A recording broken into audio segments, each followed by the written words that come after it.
3, 2, 1.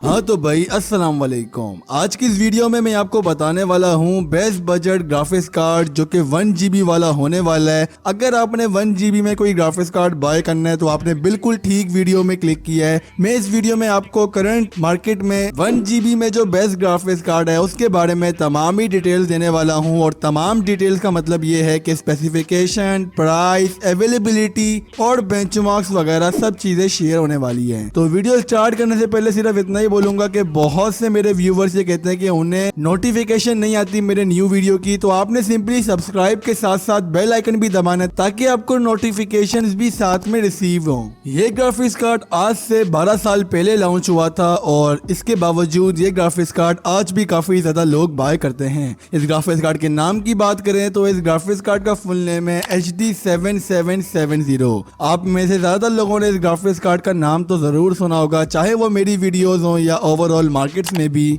AMD की तरफ से ये ग्राफिक्स कार्ड है और सबसे पहले बात करते हैं इसके स्पेसिफिकेशंस की। आई नो आप में से ज्यादातर लोगों को इसकी स्पेसिफिकेशंस पता होंगी, लेकिन बहुत से लोग ऐसे हैं जिनको नहीं पता। डायरेक्ट वर्जन की बात करें तो यहाँ पर 12 होने वाला है जो कि मेरे नजदीक हर GPU को एटलीस्ट होना चाहिए। ओपन जेल की बात करें तो वो 4.2 है। मेमोरी इस ग्राफिक्स कार्ड की जिस तरह वीडियो के टाइटल में भी है कि 1 GB है। मेमोरी स्पीड की बात करें तो 1125 मेगाहर्ट्ज की है। मेमोरी बस 128 बिट है जो कि एटलीस्ट इतना ग्राफिक्स कार्ड तो होना ही चाहिए। मेमोरी टाइप की बात करें तो GDDR5 है, मतलब यहाँ से आपको कोई भी शिकायत नहीं मिलने वाली। मैक्स पावर जो इस ग्राफिक्स कार्ड की है वो 80 वॉट्स है। अब आप में से ज्यादातर लोग ये बोलेंगे कि इस ग्राफिक्स कार्ड के लिए हमारे पास पावर सप्लाई कितनी होनी चाहिए। वैसे तो ऑफिशियली इसके लिए पावर सप्लाई 450 वॉट होनी चाहिए एटलीस्ट, एंड मैं तो रिकमेंड करूंगा कि साथ ही साथ वो 80 प्लस भी हो, लेकिन लोग इसको 400 वॉट वाली पावर सप्लाई में भी इजिली रन कर लेते हैं। इसमें सिर्फ इशू ये आता है कि इन फ्यूचर कोई भी मसला आ सकता है। जो पावर सप्लाई कंपनी ने ऑफिशियली रिकमेंड की हुई आपको उसी के अंदर ही यूज करनी चाहिए। और इस ग्राफिक्स कार्ड के लिए यहाँ पर 6 पिन कनेक्टर की भी जरूरत आपको पड़ेगी, जो कि मेरा नहीं ख्याल कि इतनी कोई बड़ी बात है। ओवरऑल स्पेसिफिकेशंस इस ग्राफिक्स कार्ड के काफी अच्छे हैं। अगर आप मेरी नजर में देखें तो ये ग्राफिक्स कार्ड एक one of the oldest and one of the best graphics card है करंट मार्केट्स में, जो कि काफी ज्यादा लोग बाय करना चाहते हैं। और इस ग्राफिक्स कार्ड की सिंपली अब बात करते हैं प्राइस की। इस ग्राफिक्स कार्ड की प्राइस अगर देखा जाए तो फिक्स नहीं है, क्योंकि अगर आप इसको मार्केट में बाय करने जाएंगे तो आपको एक ग्राफिक्स कार्ड 7 से लेकर 8,000 के दरमियान देखने को मिल जाएगा।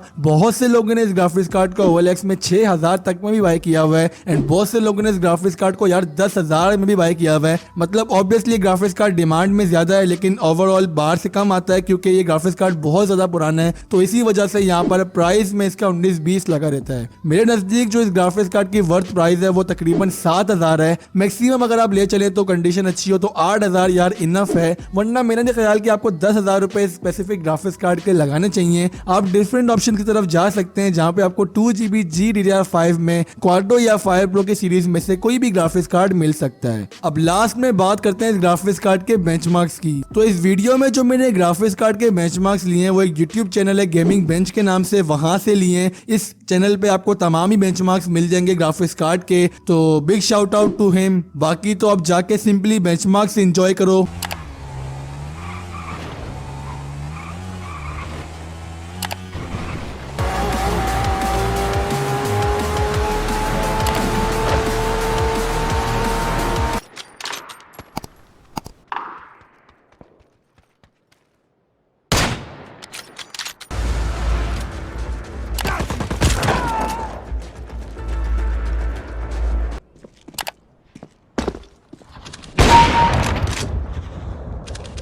तो ये थे इस ग्राफिक्स कार्ड के बेंचमार्क्स। ओवरऑल परफॉर्मेंस देखा जाए तो 1 GB वाले ग्राफिक्स कार्ड से आप इतना ही एक्सपेक्ट कर सकते हैं। ऑब्वियसली यहाँ पर आपको बिल्कुल ही एक्सट्रीम फ्रेम रेट्स तो नहीं मिल सकते ना यार।